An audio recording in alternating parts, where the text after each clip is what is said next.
Welcome to Get Over It, the consciousness transforming podcast for exceptional 21st century living. Folks, we have an empathic show today. We're going to be speaking with Elaine Clayton, and we're going to talk about her book, The Way of the Empath, How Compassion, Empathy, and Intuition Can Heal Your World. And you know, folks, we can definitely use that in our world as it exists right now today. And I want you to sit back, take notes, but more importantly, go get the book. This is a great book on being an empath. And so many of us are empaths and we don't know it. Okay. We don't realize. So we'll help you discover if you're an empath or not during today's show. And then get the book because she gives many, many tips on how to manage your energy. And not only tips, she kind of gives you, I'm going to call it a little history behind it so that it makes sense to you. Okay. Now, the information shared on Get Over It uses intuitive and pragmatic insight to help you shift your consciousness to break through blocks and release energy that is no longer needed. Yes, we're going to help you let go of the BS that is holding you back. But you guys know I always ask, are you truly ready to? And by the way, folks, BS is belief system. A bit about me for my new listeners: intuitive since birth. I'm a third generation intuitive with over 3 decades of experience supporting people to break through the blocks along their path. I'm a strategist for personal and professional transformation, revealing cutting-edge information that enables you to prosper and thrive. I spent 25 successful years in corporate America as an executive sales professional, and I am the founder of Healing Visions Ministries and the Northern California Children's Education Network, a 501c3 nonprofit. I provide consultations and healings in all areas of life that heal the mind-body-spirit connection, allowing you to live your very best life. My clients say that I keep it real while providing them accurate information to assist them along their journey as a spirit living a human existence. But they also say, if you really don't want to know, don't ask Monique. My background includes a doctorate in metaphysics, Reiki master teacher, ordained minister, and clinical hypnotherapist. So whether you are stressed, depressed, or possessed, I can help. To find out more about me and my services, go to my website, and that's MoniqueChapman.com. And I invite you to like me on Facebook and follow me on LinkedIn. My guest today, Elaine Clayton, is an artist and author, illustrator of several books for children and adults on intuitive intelligence. She is an intuitive reader, Reiki master and teacher of intuitive empathic development. She has taught in premier independent schools in Atlanta, Boston, New York City, and as visiting author and artist in cities around the United States. Elaine also has worked in community aid organizing and at a Cesar Chavez migrant camp. You can find out more about her by going to her website, and that's ElaineClayton.com, ElaineClayton.com. Welcome, Elaine. Thank you. Thank you so much for having me. Oh, it's so great to have you here. I mean, we feel like we have so much energy connected. I'm so happy to have you. Now, the way of the empath. So many people, I think, are empathic. They don't know it. You know, they go to the store and all of a sudden they're feeling weird, or they go to a party and feel weird. So tell us your meaning of empath so that we're all on the same page. I love that you brought that up because I feel like we all have a moment. Empaths have a moment where they realize, oh, that's what it is. But, you know, it may take many years for that to occur to the sensitive person. An empath, I think, is a sensitive person, a form of intelligence that they have that is naturally present in them, that makes them be aware of the feelings and the energies unseen in an environment or in people around them. The way our perception is, we can only go by what we perceive, and we may not, an empath may not feel exactly the feelings that the person in front of them is having, but it is felt as though it is. In other words, an empath, whether they be a child or a grown-up, encounters someone and has an immediate, before the brain can figure it out, has an immediate impression that is, I guess, you know, it's kind of an intuitive emotional, because it is felt on an emotional level before the brain processes it. the feeling that comes to them, to the empath, is as though they are feeling exactly what that person in front of them is feeling. And so, you know, it's hard. You can't really shut that off. Our society does a lot of good, you know, sort of attempts to, and can condition us to try to ignore it. But I mean, it usually doesn't really work. And it's not great for people who are sensitive to be given a message that what they're experiencing, first of all, isn't important. And second of all, don't do that. You know, nobody needs to have that message. But I think empaths come to realization of having that ability because they in some ways were hiding it. Right. Yeah, well, let's back up and let's talk about from birth moving forward, the empathic child. A child comes out, is definitely an empath. You know, I believe that all of us are empathic when we're first born. And as you just alluded to, it's basically society trains us out of it. But to say to the child like me, and probably like you, that wasn't buying into that training, what can one do to help the sensitive empathic child? Yeah, that's a really good one, because knowing that, let's say someone is aware that they have a child who is empathic, like you said, everyone is really, especially when children are born and they're open, their heart is open, their senses are completely wide open. But let's say that someone notices that their child is especially sensitive, or they are responding to feelings in their environment as they are learning. I would say being very receptive to the feelings of the child, encouraging that kind of empathic connection, you know, and instead of shutting it off, turning it down, you know, having an intolerance toward it, cultivating it is something that really helps the child continue to develop emotional intelligence and deepen empathic sensing. And we all are bumping into each other a little. There would be a time when a parent might say, we're doing this right now, and at that moment not connect to the feeling the child has. It's not like anyone's perfect at this, but in general, having an attitude that feeling for others, caring for others, having a sense of compassion, being tuned in that way, valuing that and communicating that to the child through respecting their feelings and encouraging them to have feelings for others. Like, I remember when I was very young and I told my mother that my friend, we had wandered into a church in the middle of the day, and I thought it was amazing. I was looking up at the high ceiling, and it was like I could feel God was there. But my friend, we were probably 6 or so years old. She said, I miss my dad. And she started to cry. She was afraid in there. She wasn't feeling the same things I was. And I remember telling my mother this after school. Well, my mother was engaged. She was listening. She was conversing with me. She probably asked me, how was your day? And then I remember her saying, when I told her about my friend, her response was, oh, her father travels and she really misses him. You know, she put that there. She could have ignored it. She could have laughed. I've seen people do that, where someone expresses an emotion and the response is laughing. You know, she was very kind and sensitive and empathic about this friend. And it gave me a layer.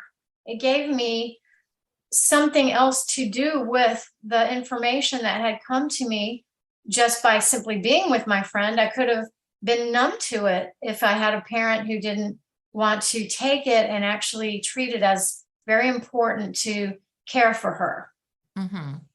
Okay. Well, what about the sensitive child that gets picked upon, bullied by the other kids? What can a parent do? Because most kids that get bullied on some level, they're very empathic. in my opinion. What can a parent do to help strengthen that person's boundaries and so that they know who they are? The one thing that you write about in your book that really caught my attention was about unconditional love. But to have the unconditional love, you have to have the self-love first. But if you're a child, you don't necessarily understand that dynamic. No, and if you're a child and you're hurting because you're being treated poorly, people's responses to you are not kind. I mean, for the child, and then for the parent who's aware of that, there is probably, I mean, that is extreme torture.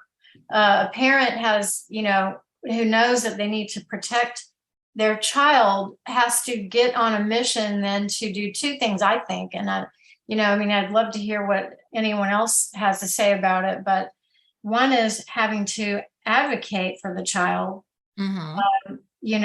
And the other is to help the child understand and realize who it is they're dealing with. And ultimately, sometimes you have to remove a child from an environment that simply is toxic for that child.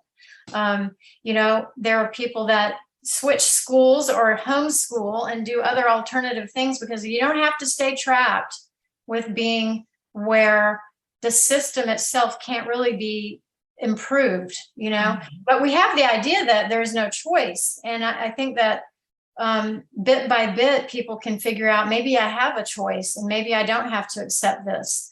So I think it's like this continuing work in progress when you have children and they're super sensitive. First of all, you want to validate them. You want to let them know you care about their experience and that you want to participate with the authority that you have as a parent to make corrections and to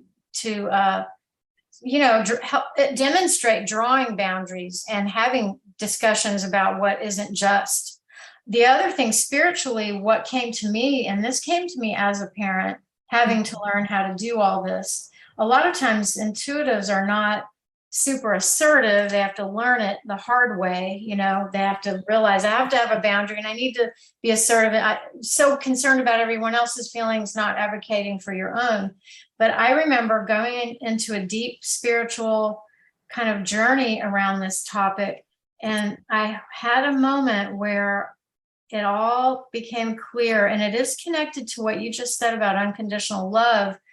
I literally heard a voice say, as if it were a guide, whispering to me, never let anything but love come between you and your child.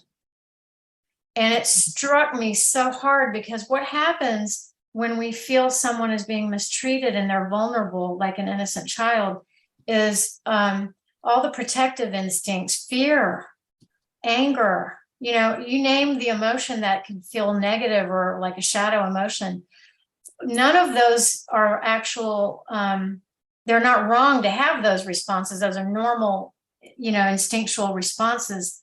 But where I was transformed through that message is knowing if I am the parent, I am the one that can love the child really in a way that nobody else has that gift to do, in the way that the parent has, even a parent who a child may say has failed in some way, that parent is still the parent, And what I realized is that love is none of the other emotions. But when people are teaching your child, or they're in an environment where you feel like they're not getting your child or caring about their sensitivity, it's because it induces fear, it seems to become the thing we focus on, the fear aspect.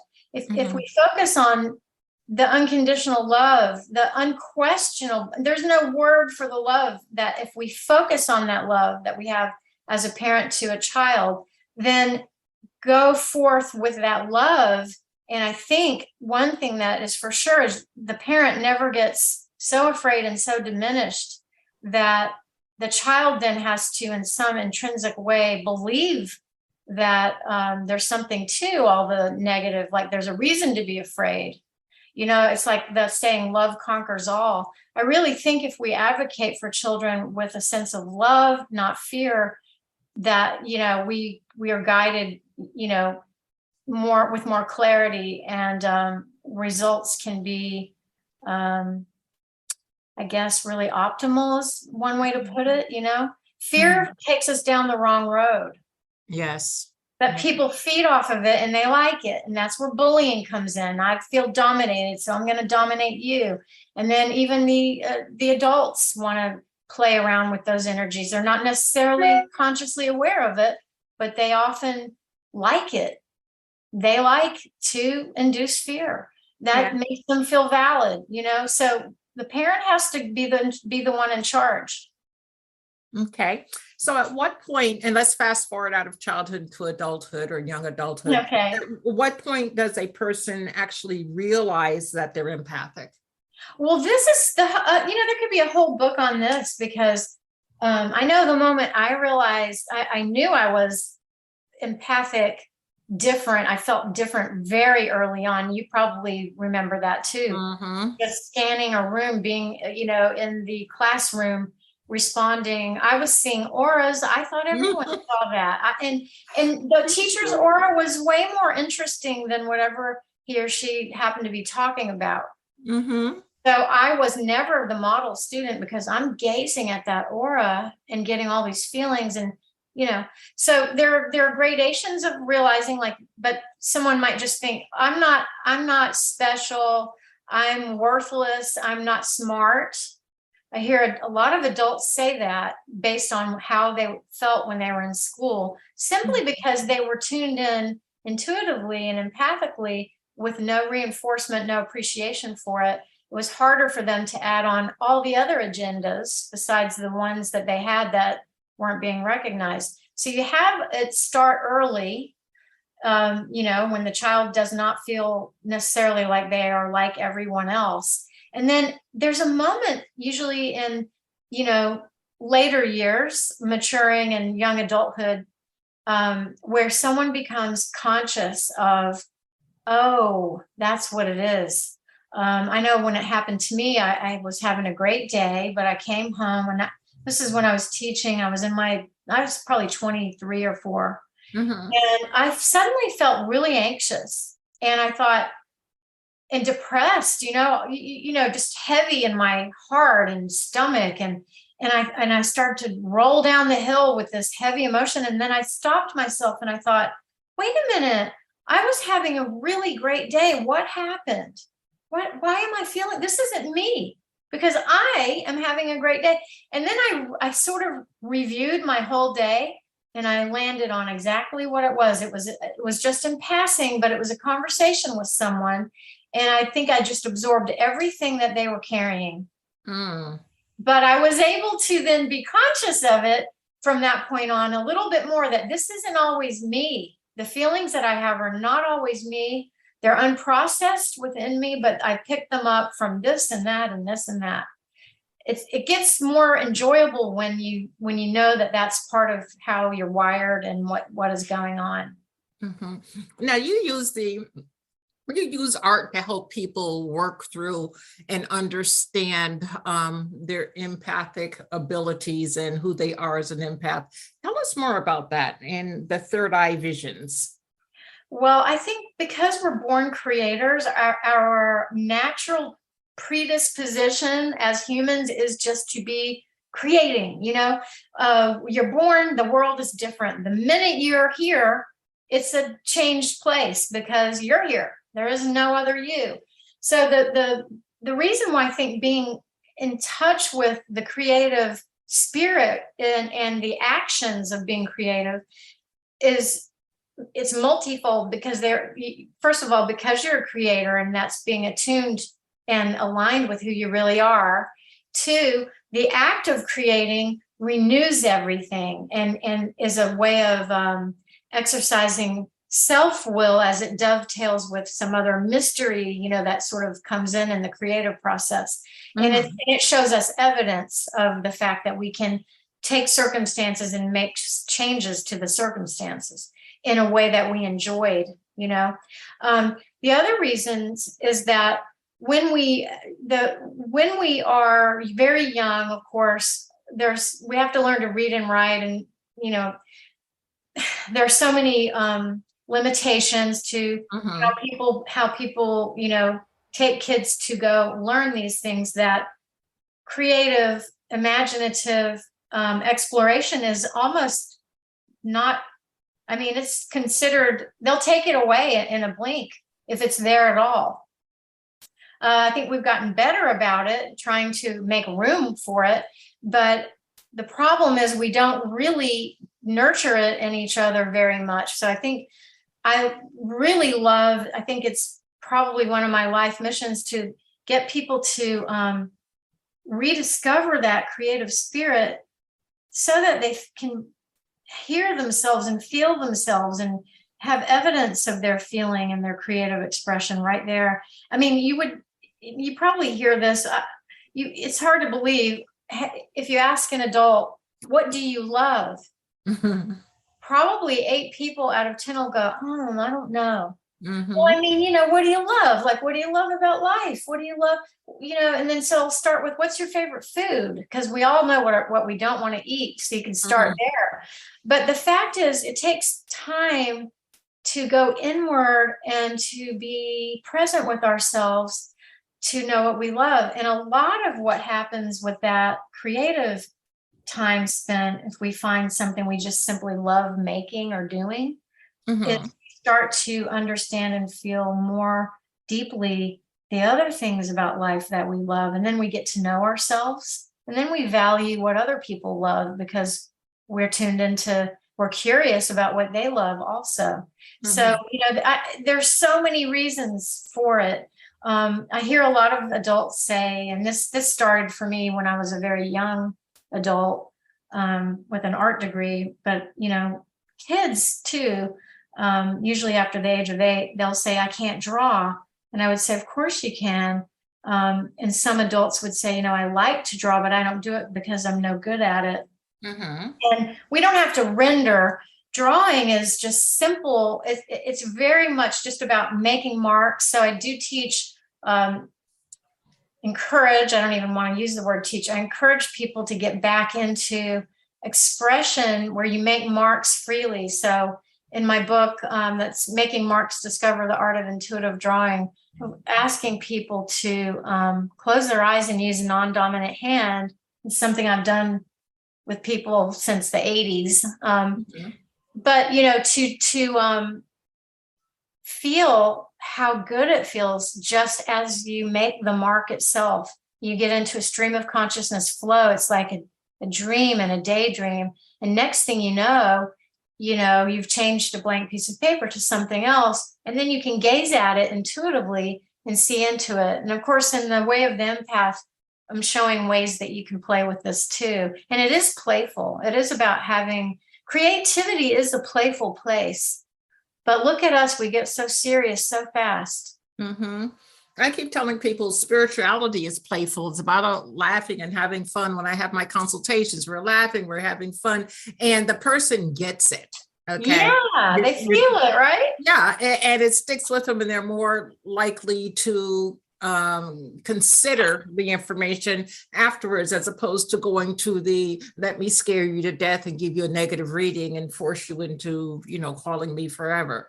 Well, and that's a form of bullying. That's exactly why I started writing books on intuition. Is if you're psychic, you love also going to psychics. So since very early years, I thought it was so much fun. And I knew, even as a very young adult, and I'm sure you saw it too, how fear is used to hook people, to get money out of them, to get control over them. And it's such an abuse. And I thought, what am I doing? Because sometimes people are really talented, but they really love to use fear. And it's terrible to do that to someone who's feeling vulnerable. But I remember just saying to myself, what am I doing when I'm being psychic? And I'll just share that. And people can skip going to someone unless they really trust them. And it happens to everyone. Sometimes they trust someone, and that someone maybe uses fear on them. And it's a real red flag. So I'm sure the people that you read for are so grateful, because I think spirituality is a form of creative energy, right? It's creative energy. So creativity, spirituality, imagination, it's all in the same realm. Yeah. Okay, well, I want to touch on this subject, and you have a whole chapter in your book devoted to it, and that's empathy. Is not the name of the chapter. I'm paraphrasing, but empathy versus ego. Okay. Well, we learn a lot. We can't help it. We're animals and we're here to survive, right? So the whole dynamic is about knowledge through learning as a spirit inhabiting a body. So we start early and we have animal instincts. So the ego serves us very well in many ways. And the ego does help us in that we become things that the ego wants, and the ego helps us go set ourselves up actually for a lot of spiritual lessons, like if you say, oh, I want to be on the stage, I want that, I want to be a star, that kind of thing. And then you go set about your life to do that. And then along the way, maybe you realize it in some ways, and you're glad you had a little sense of ego to go realize some things. But in there too were the worst, hardest lessons you ever had. So I don't really want to badmouth the ego, but the ego is very tricky, and the ego only knows, it has its place, but it only knows its own will and its ability to dominate. And so it's a win-lose game with the ego. But that's not all we are. We're not about winning and losing. It doesn't have to be about that. So empathic sensing doesn't really seek to dominate, win, or lose. It just wants to get more in that sort of arena of unconditional love that we talked about a few minutes ago. Mm-hmm. And the ego really isn't comfortable with that. The ego will blast us all day long with memories of anyone who hurt us, any insult. Yeah, I remember it just like it was yesterday. It was 42 years ago, So, if there's a push and pull, but I think the more we become conscious of what the ego does and how destructive it can be, then we're able to hopefully overcome it and work with it, let it have its its role that can serve us, but don't let us believe that we are whatever the ego says we are. That thing where someone believes that they are what the ego says. Mm-hmm. In other words, I am a loser. I am a winner.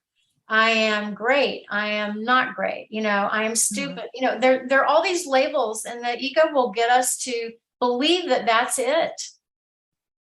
But we're really not just that. It's a game. A lot of the stuff we do in life is in a way a game. Mm-hmm. You got to go out and earn money, right? We have to live, right? Mm-hmm. Is that who I am, or is that just the thing I'm having to do? Is my worth dependent on winning, or am I worthy? And then I have to do these things just to live. And so I'll find ways to do them that feel good to me. Okay. Well, thank you for sharing that. Now, we're living in very interesting times. I mean, coming out of the last presidency, and I don't want to really get into politics, but the last presidency, this presidency, the Queen just dying. So our world is changing. What might empaths be able to influence in this energy that we're currently swimming in? Wow, gosh, I have to say that of all the things that we could do as empaths, I think the smallest moments matter the most. In other words, we can't go out and fix the extremes and the polarization. We've all tried. You jump in and say, what about this? Can we think of it like that? And, you get into the fray, and you could be dead for trying. You can't necessarily change the way the polarization is taking shape, and it's in our human nature as well as in extreme weather nature. We see it in all kinds of forms, and these times were foretold many times in many ways. So here we are. But I feel like if we look at life as moments where our soul is encountering a person or a situation, that each of those moments is a time to empathically connect and to demonstrate love. And I fail at it plenty, I'm sure. It's not something that we always have on our minds, but if we I think empaths, because we go about the day with our feelings and our heart open, we can very slowly, maybe, or not in a flashy way, make an enormous impact just simply by connecting with the essence of love in our interchanges. Okay. Now, when we go to your website, ElaineClayton.com, what are we going to find there? Well, I think there are too many topics on my site, to tell you the truth, but there's a lot of stuff. So I do readings, intuitive psychic, I'm a medium, books. I have some children's books there, as well as the books for adults that are in the spirit, mind, body, spirit genre. Lots of classes you could sign up for stream drawing, learning how to, draw to kind of get intuitive development going. Portraits, sketchbook, journal, you name it. There's a gallery. People commission me to do work, and I paint. A lot of it's spiritual. I'm a figurative artist. So there's a lot of stuff on there. I hope it won't give anyone a headache. Hopefully you'll go and find some artwork and have fun on that site. Yeah, I enjoyed looking at it. Now, are you currently open to doing consultations for folks? I am. I have never stopped doing them since I started doing them professionally, like openly and professionally around, I think, 2007. So throughout COVID, I continued because, like you, it's like worldwide, you may do them by phone or Zoom or something. But with COVID, I, of course, haven't really been doing in person. I still haven't done in person since COVID quarantine started. So most of them right now are not in person, to say that we maybe hopefully will get to do that soon. And it could be that, circumstances arises where it's okay to do that. But I think it's, it's working right now to do them the way I've been doing them. Oh, I completely agree. And people say, well, how can you get information that way? Well, if you're sitting in front of me, I'm reading your energy. If you're across the world, I'm reading your energy. So it really, I know we wouldn't be able to do it if it didn't work. And also, exactly. Most of our coolest experiences are when you get that flash across your heart of someone. You may even have a mini conversation in your head with them at the moment that the thought of them came to you. Mm-hmm. And you're in California and they're in Ohio, but then next thing you know, a few minutes later, a text comes from them and you haven't heard from them in a year. Well, how did that happen? Distance doesn't matter. Mm-hmm. It's great to be in person with people, but it's not what makes it work. Intuition doesn't work because of that. You don't need physical proximity in the spirit realm. No, you don't. It's difficult for people to wrap their mind around it, but it happens. Energy just flows. Elaine, I've really enjoyed my time talking to you today. Why don't you give us a pearl of wisdom to share with the audience that we can hold in our hearts? Wisdom. Please know that you are unique. You are a creative genius. And there is no other like you. There never has been, nor will there ever be. If you don't say it or create it, it won't be said or done. Okay, well, thank you very much, folks. That was Elaine Clayton, author of The Way of the Empath. I appreciate her. I appreciate the audience as always. I am so grateful and honored that you guys tune in, listen to me each week. And I want everyone to remember that the most important choice that you can make is what you choose to make important. Consider making the masterful choice of discovering if you're an empath.